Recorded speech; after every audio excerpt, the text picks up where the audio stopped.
তো আবার অনেকদিন পর তোমাদের সাথে মিট করলাম। হয়তো 1-1.5 বছরের বেশি হতে হবে। আমি তো ইনফ্যাক্ট প্রথমে ভুলেই গিয়েছিলাম যে তোমরা কারা। পরে টুকটাক তোমাদের রিয়েকশন দেখে থেকে তোমাদের গ্রুপ দেখে তোমাদের মনে পড়লো। তো আমাদের আগে দেখা হয়েছিল ফিজিক্স ক্লাসে, এবং জানি না তোমরা ফিজিক্স পরীক্ষা কেমন দিয়েছো, জানতেও চাই না। আমি হার্টের রোগী, হার্টের সমস্যা হতে পারে তোমাদের পারফরমেন্স শুনে। আমরা নতুন একটা কোর্স নিয়ে স্টার্ট করতে যাচ্ছি, 4th সেমিস্টার। তোমরা গতকাল থেকে ক্লাস করছো। আজকে আমরা প্রথম ক্লাস করছি মাইক্রোপ্রসেসর অ্যান্ড অ্যাসেম্বলি ল্যাঙ্গুয়েজে। আমরা পার উইকে 2বার করে আমরা মিট করব, সানডে আর টিউসডেতে। তোমরা অলরেডি রুটিন পেয়েছো, 11টার সময় হবে, পাক্কা 11টার সময় চলে আসবো আমরা। তো এখানে এই কোর্সটা তোমরা যেটা দেখছো সেটা হচ্ছে যে কোর্সের নাম হচ্ছে মাইক্রোপ্রসেসর অ্যান্ড অ্যাসেম্বলি ল্যাঙ্গুয়েজ। তো বেসিক্যালি এখানে তোমরা দেখেছো যে এটার একটা ল্যাব আছে, ঠিক আছে, অ্যাসেম্বলি ল্যাঙ্গুয়েজ ল্যাব আছে। তো আমি তোমাদের শুধুমাত্র মাইক্রোপ্রসেসর পার্টের যে সিলেবাসটুকু সেটা ডিল করব। অ্যাসেম্বলি ল্যাঙ্গুয়েজের যে পোর্শনটুকু, সেই পোর্শনটুকু আর আমি আলাদা করে ডিল করব না। এটা তোমরা যখন ল্যাব ক্লাস গুলো যখন করবে সেখানেই তোমরা ব্যাপারগুলো ওইখানেই পাবে, ওইখানেই তোমরা ডিল করতে পারবে। তবে একটা ব্যাপার একটু পরিষ্কার করে নিই তোমাদের কাছে, সেটা হচ্ছে যে তোমরা যদি এই মাইক্রোপ্রসেসর পার্টটা, আমি যে পার্টটা পড়াবো, এখানে তোমার যদি উইকনেস থেকে যায় তাহলে কিন্তু তোমার ওই অ্যাসেম্বলি ল্যাঙ্গুয়েজের ক্লাসে সমস্যা হতে পারে, ঠিক আছে? কারণ তোমরা যতটুকু এই পর্যন্ত খেয়াল করেছো কিনা জানি না। তো অ্যাসেম্বলি ল্যাঙ্গুয়েজ প্রোগ্রামিং কিন্তু তোমার রেগুলার সি, পাইথন, জাভা এগুলো থেকে একটু ডিফারেন্ট, অনেকখানি ডিফারেন্ট, তাই না? এবং তোমরা একটা কথা তো রুল অফ থাম তোমরা জানো যে এটা মেশিন ডিপেন্ডেন্ট। কেন মেশিন ডিপেন্ডেন্ট, কি কি মনে রাখতে হয়, নেমোনিক্স গুলো কেন ডিফার করে, কি কি ইনস্ট্রাকশন সেটে কয় রকম ইনস্ট্রাকশন আছে, কি কি ইনস্ট্রাকশন সাপোর্ট করে, কিভাবে অ্যাপ্লাই করতে হয়, এগুলো অনেক কিছু বুঝতে হলে কিন্তু এই কোর্সের মাইক্রোপ্রসেসর পোর্শনটুকু, থিওরি পোর্শনটুকু, যেটা আমরা রবি এবং মঙ্গলবার দিন 11টার সময় বলবো, সেই পোর্শনটুকুতে কনসেন্ট্রেট করতে হবে। আজকে প্রথম ক্লাস। এক কাজ করি, তোমরা, আমি এবার আমার ভিডিওটা ক্লোজ করে দিই, ডেটা কম খরচ হবে। তো এখানে প্রথমে আমি যদি বই সাজেস্ট করি তোমাদেরকে, ঠিক আছে, বই সাজেস্ট করলে আমি তোমাদেরকে বলবো হচ্ছে যে এখানে মেইনলি শুধুমাত্র তুমি যদি মাইক্রোপ্রসেসর পোর্শনটুকু তুমি যদি চাও, তাহলে আমি অনলি তোমাকে বলবো যে শুধু এই বইটা কালেক্ট করো, বাই এম রফিকুজ্জামান, ঠিক আছে? এই বইটা নিতে পারো, কালেকশন রাখতে পারো, বাট রিকমেন্ড করব না, দরকার নাই, একটাই এনাফ। আর এছাড়াও তোমরা অলরেডি হয়তো অনেক ম্যাটেরিয়ালস পেয়ে গেছো, ঠিক আছে? তোমাদের আমি দেখলাম সেদিন কমন গ্রুপে প্রিভিয়াস সেমিস্টার গুলোতে ব্যবহার হওয়া বিভিন্ন স্লাইড এবং অ্যানুয়াল সলিউশন গুলো কিন্তু শেয়ার করা হয়েছে। সো আমি রিকমেন্ড করবো তুমি ওগুলো কালেক্ট করে নাও। আমি টাইম টু টাইম তো তোমাদের স্লাইড দিবই, যেটা আমি ব্যবহার করছি, বাট বেসিক্যালি কিন্তু আম, তোমরা একসাথে সবগুলো কিন্তু অলরেডি পেয়ে যাবা। সিমিলার জিনিস কিন্তু আমি প্রিভিয়াস সেমিস্টারও ব্যবহার করে আসছি। সো তুমি যদি কারো কাছ থেকে অলরেডি কালেক্ট করে ফেলো, গ্রুপ থেকে কালেক্ট করে ফেলো, যেগুলো গুগল ড্রাইভের লিঙ্ক দেওয়া আছে, তুমি কিন্তু মোটামুটি সবকিছু অলরেডি হাতে নিয়ে কিন্তু বসে আছো, যদি কালেক্ট করে থাকো তুমি। ওকে, আচ্ছা। তো এই বইটা বলতেছি রফিকুজ্জামানের microprocessor and micro computer base system design, first বইটা বাম সাইডে যেটা, এটা তোমার অবশ্যই মাইক্রোপ্রসেসরের জন্য তোমার কালেকশন রাখতে পারলে ভালো হয়, খুবই ভালো হয়। আর তোমরা যদি অ্যাসেম্বলি ল্যাঙ্গুয়েজের জন্য বই পারচেজ করতে চাও, সেক্ষেত্রে তোমার ভেনুগোপালের একটা বই আছে, সেটা তোমরা কালেক্ট করতে পারো। আর মারুতের একটা বই আছে, দুইটার যে কোনো একটা কালেক্ট করতে পারো। আমি দুইটাই কালেক্ট করেছিলাম, ঠিক আছে? সাপোর্ট হয়, ভালো সাপোর্ট পাওয়া যায়, ঠিক আছে? এখন আমাদের সময় তো অনলাইন ম্যাটেরিয়ালস ছিল না, তোমরা তো চট করে গুগলে চলে যেতে পারো, আমাদের সমস্যা হতো। তাই আমাদের মোটামুটি উম, যে কয়টা বই আমাদের হেল্প করতে পারে সেগুলো আমরা কিন্তু সব কালেকশনে রাখতাম, ঠিক আছে? তো যাই হোক, কথা না বেরিয়ে আমরা চলে যাই আমাদের টপিকের ইন্ট্রোডাক্টরি পার্ট আজকে, ঠিক আছে? অনলাইন ক্লাস না হয়ে অফলাইন ক্লাস হলে, ক্লাসরুমের ক্লাস হলে তোমাদের সাথে একটু গল্প টল্প করতাম, সুখ দুঃখের আলাপ করতাম। এখানে তো সেই সুযোগ টুযোগ নাই, ঠিক আছে? তো যাই হোক, তো ফার্স্ট অফ অল যদি তোমাকে আমি জিজ্ঞেস করি যে মাইক্রোপ্রসেসর কি, কোর্সের নামই যেহেতু মাইক্রোপ্রসেসর, তোমাকে একটা ইনহেরেন্ট একটা কোশ্চেন চলে আসতেই পারে যে হোয়াট ইজ এ মাইক্রোপ্রসেসর। ওকে, দেন তখন তোমাকে কিন্তু একটা স্মার্ট একটা অ্যান্সার নিয়ে রেডি থাকতে হবে। তো স্মার্ট অ্যান্সার হচ্ছে, ফার্স্ট অফ অল তোমাকে একটু ডিফারেন্সিয়েট করতে হবে যে মাইক্রোপ্রসেসর কিন্তু মাইক্রো কন্ট্রোলার থেকে একটু আলাদা। হ্যাঁ, মাইক্রো কন্ট্রোলার একটু পরে আসতেছি। তো মাইক্রো প্রসেসর হচ্ছে বলা হয়ে থাকে যে মাইক্রো কম্পিউটারের মেইন সিপিইউ, ঠিক আছে? মোস্টলি মাইক্রোপ্রসেসর একটা চিপেই থাকে, ঠিক আছে? যখন একটা সিঙ্গেল চিপ একটা কম্পিউটারের সমস্ত সেন্ট্রাল প্রসেসিং ইউনিটের দায়িত্ব নেয়, তো সেই সিঙ্গেল চিপটাকে আমরা কি বলি, মাইক্রো প্রসেসর। এবং এটা একটা সিঙ্গেল ওয়েফারের উপরে তোমার ফটোলিথোগ্রাফি করে তৈরি করা হয়ে থাকে, ঠিক আছে? তো এইটার সাথে অন্যান্য ডিভাইসেস গুলো, ঠিক আছে, মেমোরি থেকে শুরু করে অন্যান্য পেরিফেরালস গুলো, সেগুলো কিন্তু ভ্যারিয়াস বাসের মাধ্যমে কানেক্টেড থাকে। ঠিক আছে, সো মাইক্রোপ্রসেসর সম্পূর্ণ আলাদা, স্ট্যান্ড অ্যালোন, এক জায়গায় দাঁড়িয়ে নায়কের মতন পুরো কম্পিউটারটাকে কন্ট্রোল করে থাকে। কোন কম্পিউটার? Micro computer. ঠিক আছে, মাইক্রোপ্রসেসর দ্বারা কন্ট্রোলড হয় বলে ওর নাম হচ্ছে মাইক্রো কম্পিউটার। ঠিক আছে, তো মাইক্রোপ্রসেসরের ভেতরে বেসিক্যালি কি থাকে? অ্যারিথমেটিক লজিক ইউনিট থাকে, তাই না? তোমরা এরকম দেখেছো, একটা সিম্বল থাকে অ্যারিথমেটিক লজিক ইউনিটের। সো মাইক্রোপ্রসেসরের মেইন অংশটুকু যেখানে সব রকম ক্যালকুলেশন হয়, যে সেগমেন্টটা, ঠিক আছে, যে সেগমেন্টটা বেসিক্যালি প্রত্যেকটা ইনস্ট্রাকশনকে এক্সিকিউট করে, ঠিক আছে, ক্যালকুলেশনের কাজ করে, কম্পারিজনের কাজ করে, ঠিক আছে, সেই পোর্শনটাকে আমরা বলেছি অ্যারিথমেটিক লজিক ইউনিট। এটা মাইক্রোপ্রসেসরের ভেতরের একটা স্মল পার্ট। ঠিক আছে, আমরা হয়তো স্যার মাফ করবেন, একটু স্লো বললে ভালো হয় স্যার। ও, ল্যাগ হচ্ছে না? আচ্ছা, তাহলে একটু স্লো হয়ে যায় না? আচ্ছা, তো যেটা বলছিলাম একটু স্লো হয়ে যায়, তো সেটা হচ্ছে যে আমরা সবসময় চিন্তা করে আসছি যে মাইক্রোপ্রসেসরের বোধহয় শুধুমাত্র অ্যারিথমেটিক লজিক ইউনিট, বাট আমরা যখন এই কোর্সটা মোটামুটি মাঝামাঝি পর্যায়ে চলে আসবো তখন কিন্তু দেখবো ভেতরে আমাদের ইন্টারনাল আর্কিটেকচার যখন আমাদের পড়তে হবে তখন আমরা দেখবো যে মাইক্রোপ্রসেসরের ভিতরে খুবই স্মল একটা পোর্শন হচ্ছে অ্যারিথমেটিক লজিক ইউনিট। ঠিক আছে, সেখানে এই অ্যারিথমেটিক লজিক ইউনিটটাকে সাপোর্ট করার জন্য, মাইক্রোপ্রসেসরের পুরো কাজগুলো কন্ট্রোল করার জন্য, ঠিক আছে, সেখানে আরো ভেরিয়াস কম্পোনেন্ট থাকে এবং তুমি দেখবে যে পুরো আর্কিটেকচারের বেশিরভাগ অংশ জুড়েই সেগুলো ছড়িয়ে ছিটিয়ে আছে। ঠিক আছে, তো কি সেগুলা? আমি যদি কিছু স্পেসিফিক ইম্পর্টেন্ট পার্টকে আমি যদি এখানে মেনশন করতে চাই, তাহলে সবার প্রথমে আসবে হচ্ছে ইনস্ট্রাকশন ডিকোডার। ঠিক আছে, ইনস্ট্রাকশন ডিকোডার হচ্ছে মাইক্রোপ্রসেসরের সেই অংশটুকু যার কাজ হচ্ছে যে কোনো একটা ইনস্ট্রাকশনে, ইনস্ট্রাকশন ওয়ান ওয়ার্ড হতে পারে, টু ওয়ার্ড হতে পারে, এক একটা ওয়ার্ড মানে হচ্ছে যে একটা বাইট। ঠিক আছে, সেই বাইটের ভিতরে যে বাইনারি কোডটা আছে সেটা দেখে সে ডিসাইড করবে যে আমি যে ডেটাগুলো এখন রিসিভ করব, যে ডেটাগুলো মেমোরি থেকে আসবে, সেগুলো নিয়ে কি করতে হবে। ঠিক আছে, সো ইনস্ট্রাকশন ডিকোডার এই জিনিসটা উদ্ধার করে মাইক্রোপ্রসেসরের অ্যারিথমেটিক লজিক ইউনিটকে সেইভাবে প্রিপেয়ার করে যে দাদা, আমি ইনস্ট্রাকশনটা ডিকোড কইরা বুঝতে পারছি যে এই জিনিসটা করতে হবে, তুমি রেডি হও। ঠিক আছে, আচ্ছা, এছাড়াও কন্ট্রোল ইউনিট থাকবে মাইক্রোপ্রসেসরের ইন্টারনাল পোর্শনে, ইন্টারনাল কোন অংশটুকু কে কি করবে এই ব্যাপারগুলোর জন্য। ঠিক আছে, ইনস্ট্রাকশন রেজিস্টার থাকবে, ইনস্ট্রাকশন রেজিস্টারে যেই ইনস্ট্রাকশনটা এক্সিকিউটেড হতেছে সেটার একটা পয়েন্টার থাকবে সেখানে। ঠিক আছে, এছাড়া প্রোগ্রাম কাউন্টার থাকে, এগুলো এক ধরনের রেজিস্টার। ঠিক আছে, এছাড়া ক্লক সার্কিট থাকতে পারে। ঠিক আছে, তোমরা যখন আমরা ভেরিয়াস মাইক্রোপ্রসেসরের এখানে আর্কিটেকচার দেখব, সেখানে তোমরা দেখবা যে সেই ক্লকটা কখনো কোনো কোনো মডেলে ইন্টারনাল, কোনো কোনো মডেলে এক্সটার্নাল। আর যদি এখন জিজ্ঞেস করে যে স্যার, এখন যে সমস্ত রাইজেন টাইজেন আসতেছে, কোর i9 আসতেছে, এদের ক্লক সার্কিটটা কোথায়? তাহলে আমি বলবো যে এখনকার মোটামুটি সমস্ত মাইক্রোপ্রসেসরের ক্লক সার্কিটটা মাইক্রোপ্রসেসরের চিপের ভেতরেই থাকে। বাট আমরা কিন্তু বেশ কিছু মজাদার কিছু এক্সাম্পল দেখবো যেগুলাতে কিন্তু ক্লক সার্কিটটা বাইরে, ঠিক আছে, সেপারেটার একটা চিপ থেকে ক্লকটা দেয়া হয়। ঠিক আছে, সো ইন্টারনালও হইতে পারে, এক্সটার্নালও হইতে পারে। আমার ঠিক জানা নাই যে গত 20 বছরে এক্সটার্নাল ক্লক সার্কিট ওয়ালা মাইক্রোপ্রসেসর কনজিউমার মার্কেটে আসছে কিনা, সম্ভবত আসে নাই। ঠিক আছে, এছাড়াও মাইক্রোপ্রসেসরটাকে রিসেট করার জন্য সার্কিটারি থাকে। আর এখানে এক কথায় বলে দিয়েছে, সেটা হচ্ছে রেজিস্টার। এই রেজিস্টারটা খুবই ইম্পর্টেন্ট। আমাদের এই রেজিস্টার গুলো তোমরা জানো যে সবচেয়ে ফাস্টেস্ট টেম্পোরারি মেমোরি যেগুলো প্রসেসরের ভেতরে বিল্ট ইন থাকে। ঠিক আছে, এরা কতখানি স্পিডে কাজ করতে পারে? এরা অলমোস্ট মাইক্রোপ্রসেসরের অ্যারিথমেটিক লজিক ইউনিট যেই ক্লক সাইকেলে যেই স্পিডে কাজ করতে পারে, সেই স্পিডে তারা ডেটা আনা নেয়া কাজ করতে পারে, ডেটা স্টোর করা, ডেটা আপডেট করা, এই কাজগুলো তারা করতে পারে রেজিস্টার। ওকে, স্পেশাল মেমোরি। ওকে, তো এই রেজিস্টার, অনেক ধরনের রেজিস্টার হয়, আমাদের বেশ কিছু রেজিস্টার সম্পর্কে আমাদের জানতে হবে, শিখতে হবে। কিছু কিছু রেজিস্টার তোমরা অ্যাসেম্বলি ল্যাঙ্গুয়েজ ব্যবহার করে সেই রেজিস্টারে তুমি তোমার ইচ্ছা মতন ডেটা তুমি লোড করবা। ঠিক আছে, আবার কিছু কিছু রেজিস্টার আছে ওগুলো তো তুমি হাতও দিতে পারবা না।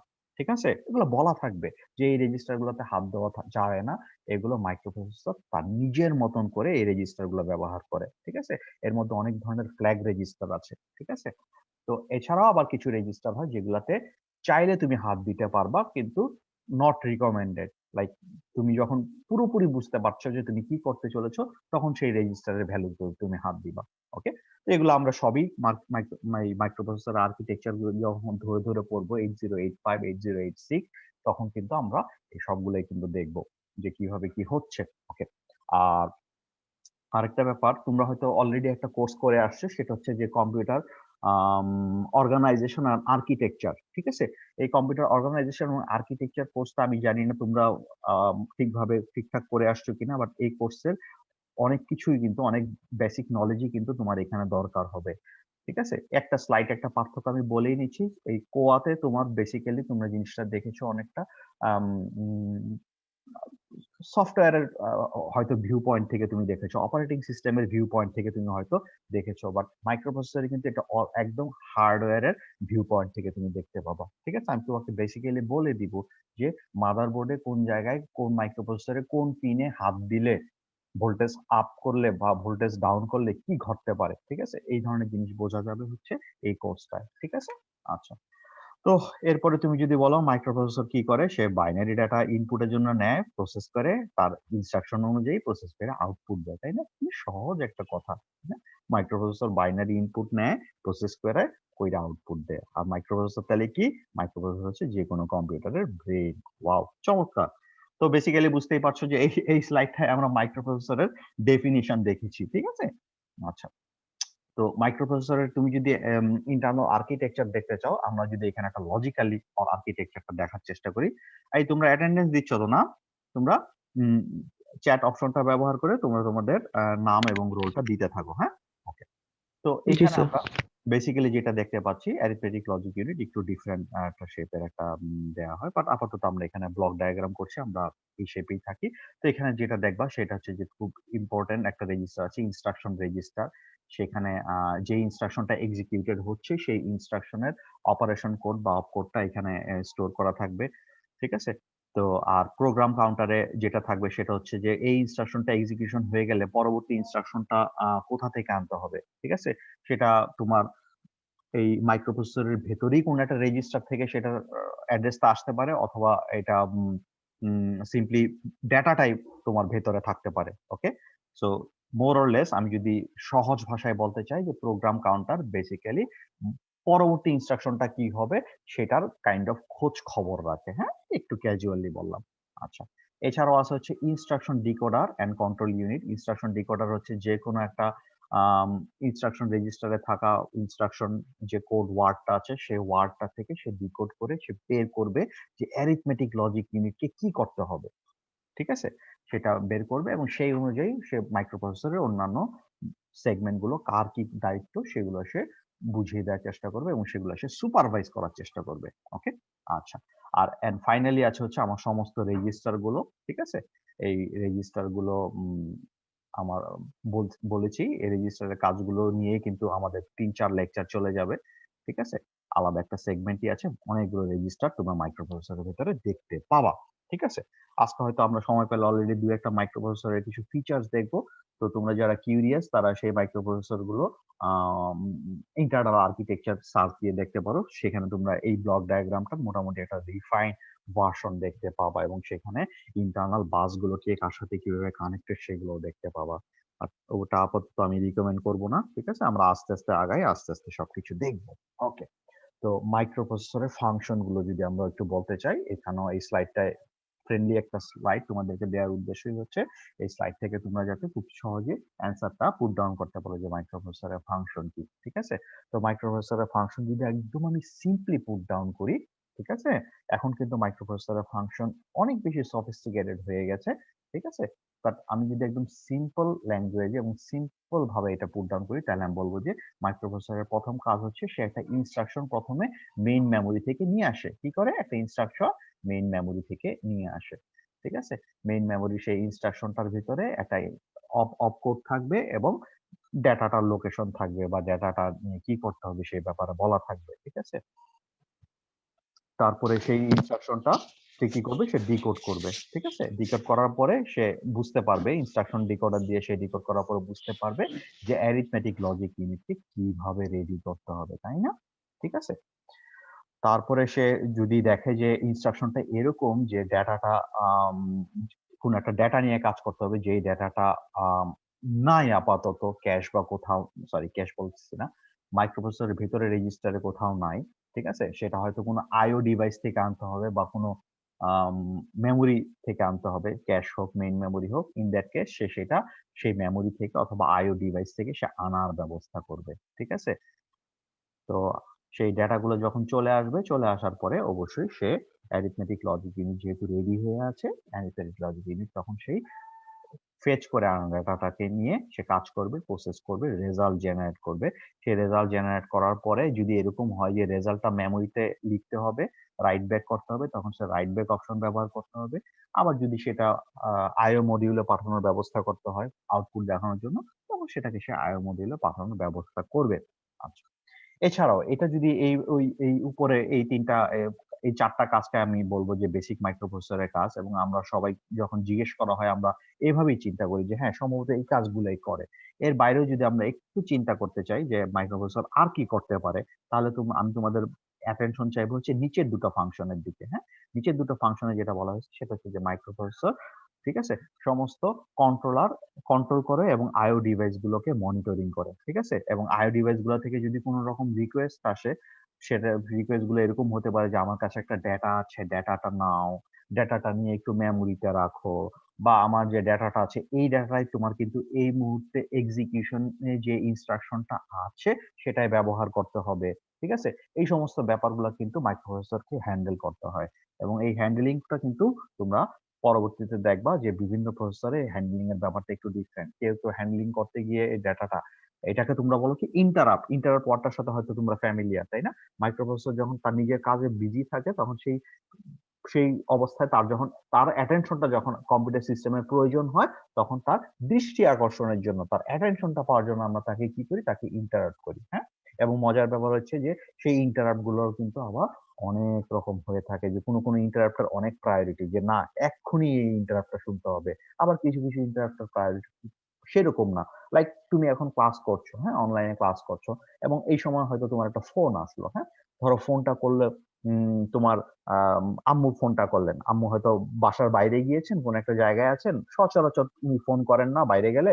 কিন্তু তোমাকে এই মুহূর্তে ফোন করে বসছেন। তখন তুমি বুঝতে পারবে যে নিশ্চয়ই কোন একটা ফ্যামিলি ইমার্জেন্সি হইছে। সো তুমি এটাকে, এই ফোন কলটাকে তুমি অনেক বেশি প্রায়োরিটি দিবা।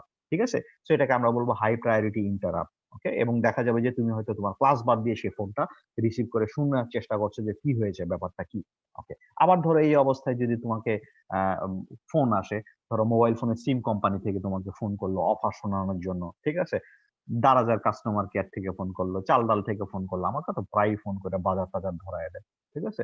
বাট সেটা তুমি নিশ্চয়ই এখন এই যে অনলাইন ক্লাস করছো সেই অবস্থায় তুমি হয়তো সেই ফোনটা তুমি রিসিভ করবা না। আমি হইলে করব না। কিন্তু যখন মনে করো কোনো কাজ নাই, আমি একদম ফ্রি আছি, চুপচাপ শুয়ে বসে আছি, তখন হয়তো এই ধরনের ফোন কল গুলো আসলে আমি হয়তো রিসিভ করি। ঠিক আছে?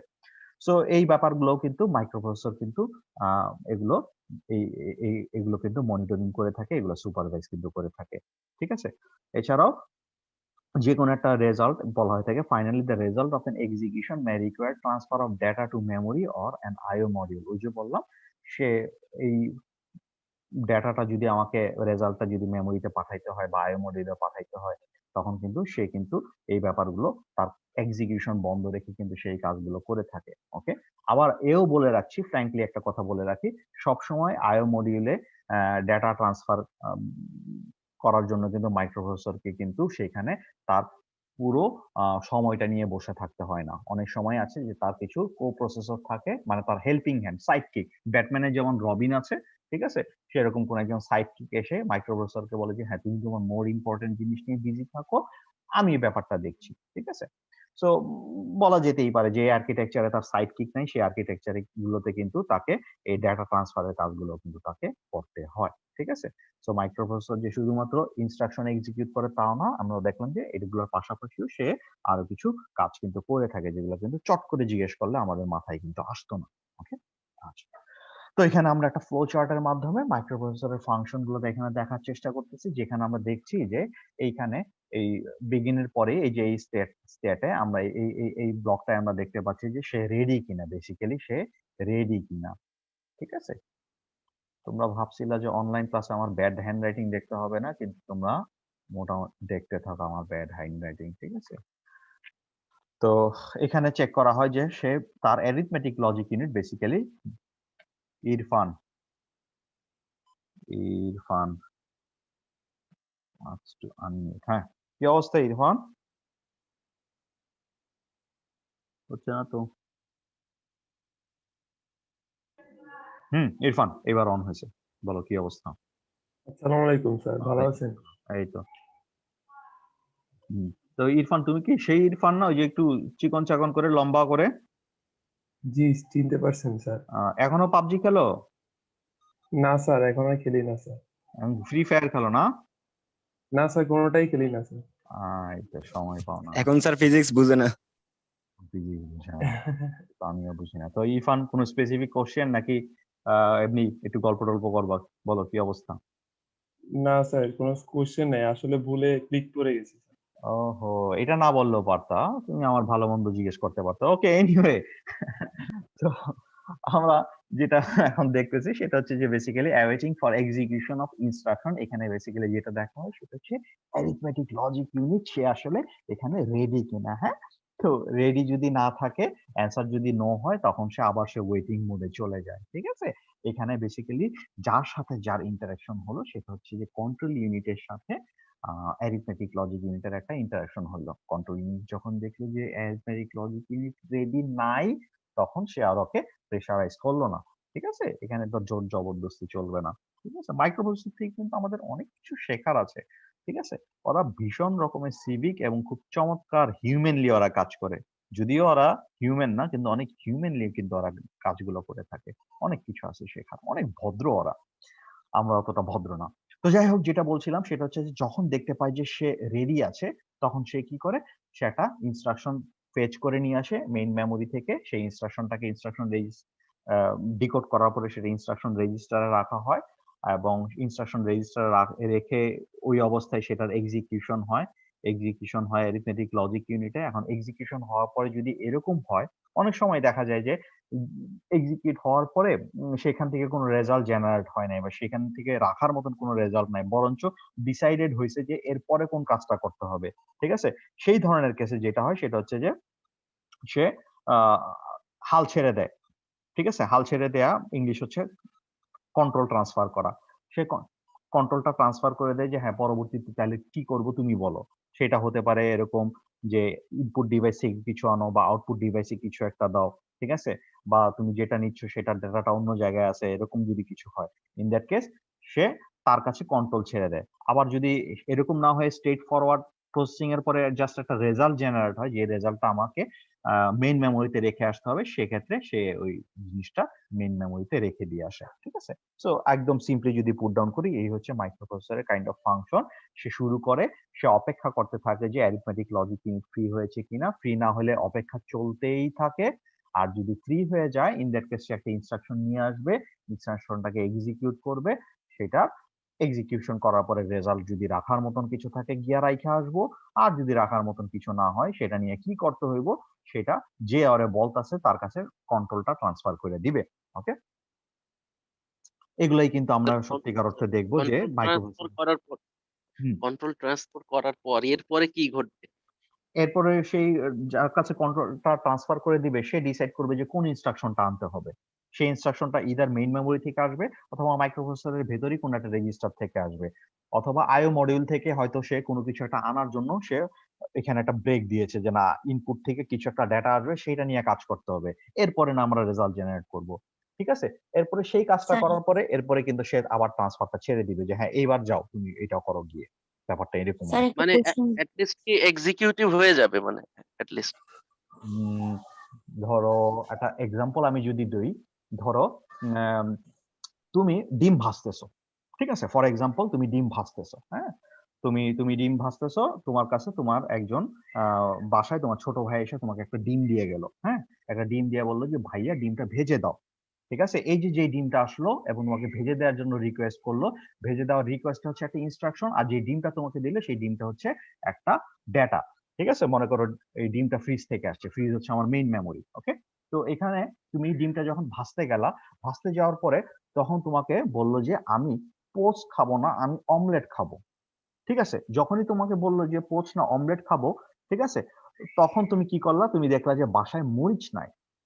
ঠিক আছে, ইন দ্যাট কেস তুমি হয়তো বাসায় তোমার যে কোনো একজন হেল্পিং হ্যান্ড আছে বা কেউ একজন আছে, তাকে তুমি বললা যে আমি এখানে ডিমটা আপাতত ভাজতে পারতেছি না, নিয়ে বসে আছি, তুমি মরিচ নিয়ে আসো।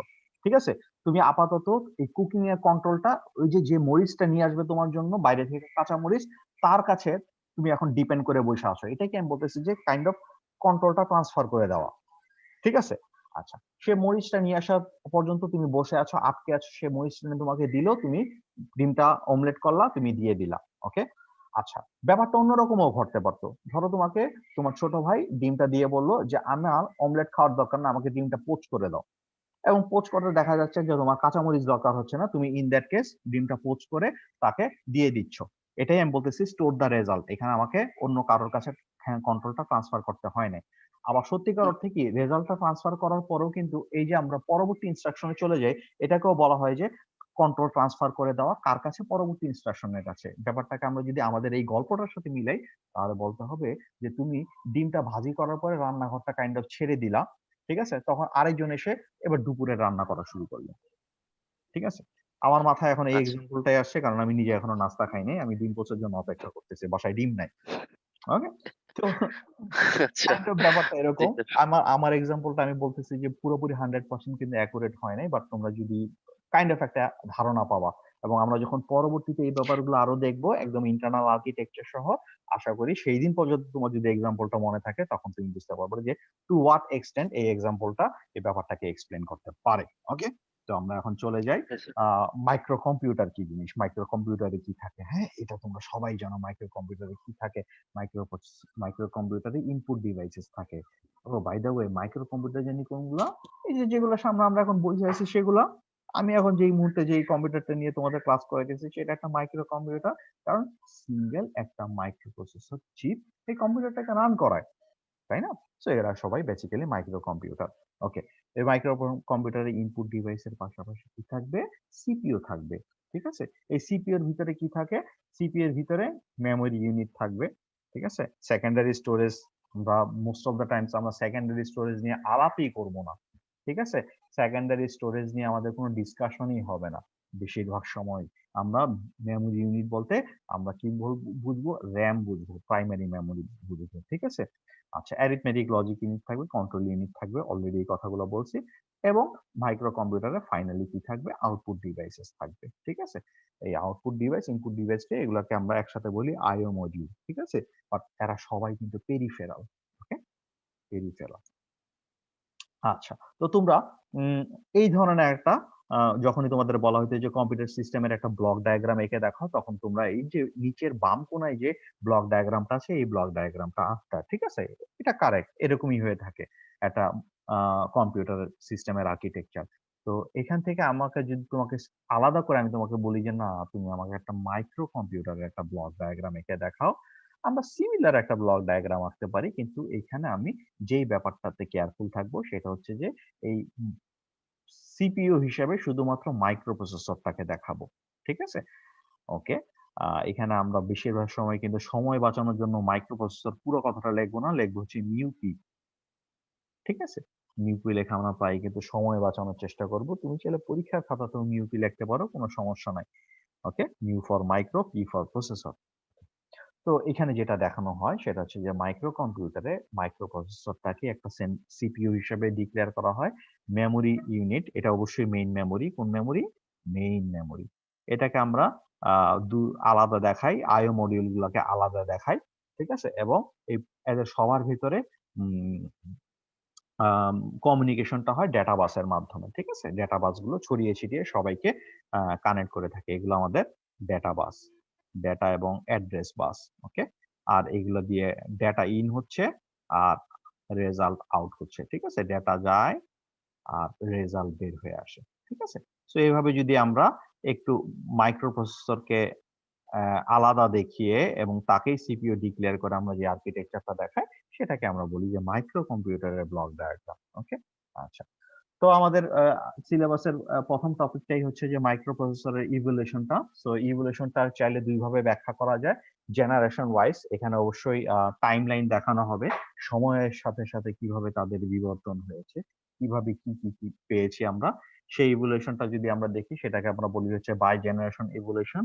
আর আরেকটা হচ্ছে তোমার ডেটাতে ওয়ার্ড সাইজ, ডেটাতে ডেটাগুলো কত বিটের, ঠিক আছে, সেটার বেসিসে আমরা যদি মাইক্রোপ্রসেসরের ইভলিউশনটা দেখি, তাহলে সেটাকে আমরা বলা বলা হয়ে থাকে যে ওয়ার্ড সাইজের উপর বেস করে মাইক্রোপ্রসেসরের ইভলিউশন। হ্যাঁ, তোমরা জানো যে এখনকার যে কোনো কম্পিউটার, ইভেন মোবাইল ফোনগুলোতেও, স্মার্টফোনগুলোতেও 64 বিটের ডেটা নিয়ে কাজ করা হয়। ডেটার ওয়ার্ড লেংথ হচ্ছে 64 বিট। সো এই মাইক্রোপ্রসেসর গুলাকে তাই 64 বিটের মাইক্রোপ্রসেসর বলা হয়। ঠিক আছে? সো মাইক্রোপ্রসেসর কত বিটের সেটা দেখতে হলে সে কত কত লেংথের ডেটা নিয়ে কাজ করে সেটা দেখতে হবে। কত লেংথের অ্যাড্রেস নিয়ে কাজ করে সেটা না কিন্তু। ঠিক আছে? ডেটাতে আমার ডেটা বা ওয়ার্ড লেংথ কত সেটার উপর বেস করে মাইক্রোপ্রসেসরের বিট নির্ধারিত হয়। ঠিক আছে? সো এখানে আমরা দেখব যে একদম প্রথম মাইক্রোপ্রসেসর যেটা 71 এ আসছে, তোমরা জানো। ঠিক আছে? আমরা যখন মোটামুটি মারামারিতে ব্যস্ত, ঠিক আছে, যখন দেশ থেকে বদমাইশদের তাড়াইতে ব্যস্ত, সেই সময় কিন্তু ইন্টেল তাদের ফার্স্ট মাইক্রোপ্রসেসরটা তৈরি করে ফেলছে। সেটা ছিল একটা 4 বিটের মাইক্রোপ্রসেসর। তারপর কিন্তু আমরা অনেকখানি চলে আসছি। তো মোটামুটি প্রায় 15-20 বছর ধরেই তো বোধহয় 64 বিটের দেখতেছি। I don't know. ঠিক আছে? তো আমার শুরুটা হয়েছিল 32 বিটের মাইক্রোপ্রসেসর দিয়ে। 16 বিটের মাইক্রোপ্রসেসর দেখার সৌভাগ্য হয় নাই বা দুর্ভাগ্য হয় নাই। ঠিক আছে? তো আমরা মোটামুটি এখন কনজিউমার মার্কেটে 64 বিটের মাইক্রোপ্রসেসর ব্যবহার করতেছি। সো আমরা ইভলিউশনটা যদি ওয়ার্ড সাইজের বেসিসেও দেখি, তাহলে আমরা সেই ইভলিউশনটা কেমনে বলবো যে মাইক্রোপ্রসেসর 4 বিট দিয়ে শুরু হয়েছিল, এখন কনজিউমার মার্কেটে 64 বিট আছে, আর সুপার কম্পিউটারে 128 বিটের মাইক্রোপ্রসেসরও আছে। বাট এর থেকে বেশি আছে কিনা আমার জানা নাই, গুগল করতে হবে। ওকে? তো আর এই যে এখানে জেনারেশনটা দেখতেছি, first, second, third, fourth, fifth. ঠিক আছে? তোমরা আবার এটার সাথে আমাদের ইন্টেল সিরিজের যে কোর প্রসেসর গুলো, core i3, core i5, core i7, core i9, আচ্ছা কেউ কি আমাকে বলতে পারো যে core i4, core i6, core i8 এগুলা কেন নাই? আমার খুব জানার খুব ইচ্ছে। ঠিক আছে? তো এই কোর প্রসেসর গুলোর জেনারেশনের সাথে তুমি মিক্স আপ করে ফেলো না। কোর প্রসেসর গুলোর জেনারেশন যেগুলো বলা হয়ে থাকে, সেগুলোতে তোমরা হয়তো দেখবা যে এখন হয়তো 10th জেনারেশন বা আমি জানি না কত যেন চলতেছে। ঠিক আছে? আবার AMD যারা, ওরা ওদের রাইজেন সিরিজ গুলো আবার অন্যরকম ভাবে জেনারেশন ব্যাখ্যা করে। এই জেনারেশনটা কিন্তু আমি এখানে যে জেনারেশনটা ডিসকাস করব সেটার সাথে কিন্তু মিলবে না, ডিফারেন্ট। ওকে? সো বেসিক্যালি বলতে পারো যে 5th জেনারেশনের থেকে, ঠিক আছে, 5th বা 4th থেকে শুরু করে যে কোর প্রসেসর গুলো তৈরি হয়েছে, সেই কোর প্রসেসর গুলো, ইন্টেলের কোর প্রসেসর গুলোরও তাদের নিজস্ব এক ধরনের ডিফাইনিং জেনারেশন আছে।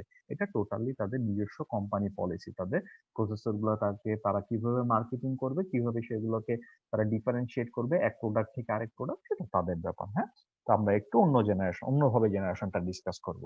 আচ্ছা, তো আমরা যদি এখন একটু জেনারেশন গুলো একটু বোঝার চেষ্টা করি, এবং সত্যিকার অর্থে কি আমাদের একটু প্রথম দিকের জেনারেশনের প্রসেসর গুলাকেই আমরা কিন্তু ইন ডিটেইলস বুঝবো, এবং আমরা মোটামুটি 8086 পর্যন্ত কিন্তু ভালোভাবে একদম চুলচেরা বিশ্লেষণ করব। এবং এই এই বিশ্লেষণটাই কিন্তু খুব দরকার। এটা আমরা যদি বুঝতে পারি, আমরা কিন্তু পরবর্তীতে আমরা অনেক হাই লেভেলের হাই এন্ড মাইক্রোপ্রসেসরের ইন্টারনাল আর্কিটেকচার এবং তাদের ফাংশনালিটিস গুলোও কিন্তু বুঝতে পারবো। ওকে? তো আমাদের সহজ অ্যানালাইসিস দিয়ে শুরু করতে হবে। তো যেটা বলছিলাম, ফার্স্ট জেনারেশন মাইক্রোপ্রসেসর গুলোকে PMOS টেকনোলজি ব্যবহার করে তৈরি করা হয়। P for positive. ওকে? তোমরা জানো বিজেটি পড়ে আসছো, তাই না? বিজেটি পড়ে আসছো, ফেট পড়ে আসছো, ফিল্ড ইফেক্ট ট্রানজিস্টর, তাই না? এক ধরনের ফেট আছে, মেটাল অক্সাইড সেমিকন্ডাক্টর। ঠিক আছে? ফিল্ড ইফেক্ট ট্রানজিস্টর, সেটাকে বলা হয় মসফেট। তো এই মসফেটের যদি ড্রেন আর সোর্সটা যদি পি টাইপের হয়, তাহলে সেটাকে বলা হয় পিমস। ঠিক আছে? তো পিমস শুধু এভাবে মনে রাখবা যে মসফেট দুই রকমের, পিমস আর এনমস। পিমস এ ক্যারিয়ার হচ্ছে হোল, এনমস এ ক্যারিয়ার হচ্ছে ইলেকট্রন। ঠিক আছে? পিমস এ কি, পি ফর পজিটিভ, তাই ক্যারিয়ার হচ্ছে হোল। এনমস এ এন ফর নেগেটিভ, ক্যারিয়ার হচ্ছে ইলেকট্রন। ওকে? তো এইটুকু মনে রাখলেই হবে, বাকিগুলো আমরা একটু মাঝে ব্ল্যাঙ্ক গুলো আমরা ফিল আপ করে নিব, আমি বলবো সেভাবে, তোমাদের হয়তো মনে রাখতে সমস্যা হবে না। তো পিমস প্রথম দিকে ইউজ করার একমাত্র উদ্দেশ্য ছিল হচ্ছে যে ওই ম্যানুফ্যাকচারিং এর ডিফিকাল্টিসটা কম। ঠিক আছে? এবং কস্টটা সেই পর্যায়ে রাখা যায় যে পর্যায়ে রাখলে চাইলে সেটা দিয়ে মানে মার্কেটে এসে কম্পিউটার তৈরি করে সেল করে বিক্রি করা যাবে, অন্তত কাস্টমার পাওয়া যাবে। ঠিক আছে? আর পিমসে যেহেতু আমাদের ক্যারিয়ার হচ্ছে হোল, এবং তোমরা জানো ইনহেরেন্ট একটা ব্যাপার আছে হোলের, একটা সমস্যা ইলেকট্রনের তুলনায়, সেটা হচ্ছে যে তাদের মোবিলিটি কম। একটু হার্ডওয়্যার লেভেলের কথা হয়ে যাচ্ছে, বাট এই কোর্সটা এরকম হার্ডওয়্যার লেভেলের। হ্যাঁ, তো হোলের মোবিলিটি কম হওয়ার কারণে একটা ইনহেরেন্ট প্রবলেম পিমস টেকনোলজি, সেটা হচ্ছে যে প্রসেসর গুলোর ক্লক স্পিড কম রাখতে হতো। ঠিক আছে, বেশি ফাস্টার ক্লকের প্রসেসর তৈরি করা যেত না। ঠিক আছে, আউটপুট কারেন্টটা লো, টিটিএল টেকনোলজির সাথে ও কম্পেটিবল ছিল না। ঠিক আছে, সো ফার্স্ট জেনারেশনের মোটামুটি সব 4 বিটের প্রসেসর ছিল। তো এইখানের কাজগুলো ওই যে আমরা শুরুতে বললাম মাইক্রোপ্রসেসর কিভাবে কাজ করে, আগে ইনস্ট্রাকশন নিয়ে আসে, ডিকোড করে, এক্সিকিউট করে। ঠিক আছে, একটা ইনস্ট্রাকশন কমপ্লিট হয়ে গেলে মাইক্রোপ্রসেসর ইনস্ট্রাকশন পয়েন্টারটা চেঞ্জ করে সেখানে চেঞ্জ করার আগে দেখে নেয় পরবর্তী কোন ইনস্ট্রাকশনটা নিয়ে কাজ করতে হবে, সেটারে নিয়ে আসে। ঠিক আছে, সেটারে নিয়ে আসা মানে হচ্ছে তার কাছে কন্ট্রোল ট্রান্সফার করা আর কি। হ্যাঁ, ঠিক আছে, তারপরে সেই কাজগুলো করতে থাকে সিকোয়েন্সিয়ালি করেই যায়। এই ধরনের মাইক্রোপ্রসেসর গুলোকে আমরা বলি হচ্ছে ফার্স্ট জেনারেশনের মাইক্রোপ্রসেসর, এবং বেশিরভাগ সময় তারা ছিল 4 বিটের মাইক্রোপ্রসেসর। এবং তাদের একটা চমৎকার এক্সাম্পল হচ্ছে ইন্টেল 4004। এটা ওরা 1971 তৈরি করছে এবং এটা ওদের তৈরি করা প্রথম মাইক্রোপ্রসেসর। ঠিক আছে, এছাড়াও ইন্টেল 4040 বলে না, এটাকে বলা হচ্ছে 4040। ঠিক আছে, 4040 অথবা ইন্টেল 8008, এই মাইক্রোপ্রসেসর গুলোকেও বলা হয়ে থাকে ফার্স্ট জেনারেশনের মাইক্রোপ্রসেসর। এগুলো সবই পিমোস টেকনোলজি ইউজ করে তৈরি করা হয়। আর সেকেন্ড জেনারেশনে যেটা হয়েছিল সেটা হচ্ছে যে পিমোস বদলে এনমোস নিয়ে আসা হয়েছে। এনমোস এর একটা যেমন সুবিধা আছে, ওই যে বললাম ইলেকট্রন হচ্ছে ওর ক্যারিয়ার, তাই এনমোস এর যে কোনো চিপের ক্লক স্পিড যথেষ্ট ফাস্ট হিসেবে তৈরি করা যায়। আর এটার প্যাকিং ডেন্সিটিটাও অনেক ভালো। প্যাকিং ডেন্সিটি মানে হচ্ছে তুমি যে চিপটা তৈরি করতেছো, যে এরিয়াতে তৈরি করতেছো, সেই এরিয়াতে তুমি অনেক বেশি ট্রানজিস্টর এন পিমস এর তুলনায় তুমি ওখানে প্যাক করে ভরে দিতে পারবা। লাইক ধরো তুমি তোমার বুড়ো আঙ্গুলের নখটা যতটুকু, সেটার উপরে তুমি যদি পিমোস টেকনোলজি ইউজ করে 6000 ট্রানজিস্টর ওখানে যদি ইমপ্ল্যান্ট করতে পারো, এনমসে হয়তো তুমি সেখানে প্রায় 8 থেকে 12,000 ট্রানজিস্টর তুমি সেখানে প্যাক করতে পারবা। এটাকে বলা হয় হায়ার প্যাকিং ডেন্সিটি। এবং এখানে যেটা হয় সেটা হচ্ছে যে তোমার এগুলোতে টিটিএল কম্পেটিবিলিটি ছিল। তারপরে বেশিরভাগ সেকেন্ড জেনারেশন মাইক্রোপ্রসেসর ছিল 8 বিটের। ওকে, তো এখানে যেটা কাজটা করা হয়েছিল সেটা হচ্ছে যে আমাদের ইনস্ট্রাকশন পাইপলাইনিং এ আমার স্টেপ বাড়ানো হয়েছিল। ঠিক আছে, তোমরা হয়তো অফটেন এই ধরনের একটা জিনিস দেখে আসছো, ছবি দেখে আসছো। সেখানে একটা মাইক্রোপ্রসেসরের একটা ইনস্ট্রাকশনকে এক্সিকিউট করার জন্য প্রথমে কি করে বলতেছে, F for fetch, D for decode, E for execution. ঠিক আছে, ই ফর এক্সিকিউশন। তারপরে ওরা বলল কি যে এখানে চাইলে পাইপলাইনিং করা যেতে পারে। পাইপলাইনিং মানে হচ্ছে যে মাইক্রোপ্রসেসরের অ্যারিথমেটিক লজিক ইউনিট শুধুমাত্র যখন এক্সিকিউশন হয় তখন যেহেতু শুধুমাত্র বিজি থাকে, তাহলে তাকে বেশিরভাগ সময় বিজি রাখার জন্য আমি কি করব, যখন আহ একটা ইনস্ট্রাকশন ডিকোড হবে তখন পরবর্তী ইনস্ট্রাকশনটা ফেচ হবে। আর যখন এই ইনস্ট্রাকশনটা এক্সিকিউট হবে তখন তার ইমিডিয়েট পরের একটা ইনস্ট্রাকশন ডিকোড হইতে থাকবে, এবং তাহলে ইমিডিয়েট পরে আমি তাকে এক্সিকিউট করে ফেলতে পারবো। আবার চাইলে আমি এভাবেও স্ট্যাকিং করতে পারি। ঠিক আছে, 3 লাইন পাইপলাইনিং। হ্যাঁ, স্ট্যাকিং বলা ঠিক না, পাইপলাইনিং বলে এটাকে। হ্যাঁ, এফ ডি ই। সো এখানে যেটা বোঝানো হইতেছে যে এই স্পেসিফিক টাইম ইনস্ট্যান্টে প্রথম ইনস্ট্রাকশনটা এক্সিকিউট হচ্ছে, সেকেন্ড ইনস্ট্রাকশনটা ডিকোড হচ্ছে, থার্ড একটা ইনস্ট্রাকশন ফেচিং হচ্ছে। ওকে, কোশ্চেনে চলে যাই। প্রথমে পার্থর কোশ্চেনটা একটু দেখি। স্যার কোশ্চেনটা হলো গিয়ে এই যে পাইপলাইনিং এর কথা যেটা বলতেছেন, এটি কি হুম। স্যার কম্পিউটার থ্রেডিং অথবা ওই যে বলা হয় যে 8টা কোর আর 16টা থ্রেড? এই তো এখানে একটা ঝামেলা আছে, তুমি তো চমৎকার একটা কোশ্চেন করছো। ঠিক আছে, ফার্স্ট অফ অল পাইপলাইনিং আর থ্রেডিং কিন্তু আলাদা। ঠিক আছে, পাইপলাইনিং এবং থ্রেডিং কিন্তু আলাদা। আমি এটা নিয়ে অনেক চেষ্টা করছি এবং ইনফ্যাক্ট আমি ইন্টেলের একজন ইঞ্জিনিয়ারের সাথেও কথা বলছি, সেও কিন্তু আমাকে স্যাটিসফাই করতে পারে নাই। বাট আমার আন্ডারস্ট্যান্ডিং যেটা বলে আমি তোমাকে বলি, তোমার ভাল লাগবে কিনা আমি জানি না। তোমরা জানো যে এখনকার মাইক্রোপ্রসেসর সবগুলাতেই মাল্টিপল কোর থাকে। ঠিক আছে, একটা টিপিক্যাল কোর i3 বা কোর i5 প্রসেসরে 4টা কোর থাকে, কিন্তু তোমরা প্রায়ই দেখবা যে 4টা কোর পাশে দিয়ে সে লিখে দেয় যে 8টা থ্রেড আছে। ঠিক আছে, আর রাইজেনের একটা তো আছে বোধহয় থ্রেড রিপার না থ্রেড পাইপার কি যেন আছে, 32টা থ্রেড বোধ হয়, তাই না? এই থ্রেডের ব্যাপারটা কি? এবং মজার ব্যাপার হচ্ছে তুমি যখন দেখো সেখানে দেখা যায় যে কয়টা থ্রেড আছে সেই কয়টা কোর কাইন্ড অফ শো করতে থাকে। সো থ্রেড হচ্ছে বেসিক্যালি লজিক্যাল কোর। ঠিক আছে, এটা পাইপলাইন থেকে সম্পূর্ণ ডিফারেন্ট। কিরকম, আমি যদি তোমাকে তাহলে বলি ব্যাপারটা অনেকটা এরকম যে একটা কোর ধরো তার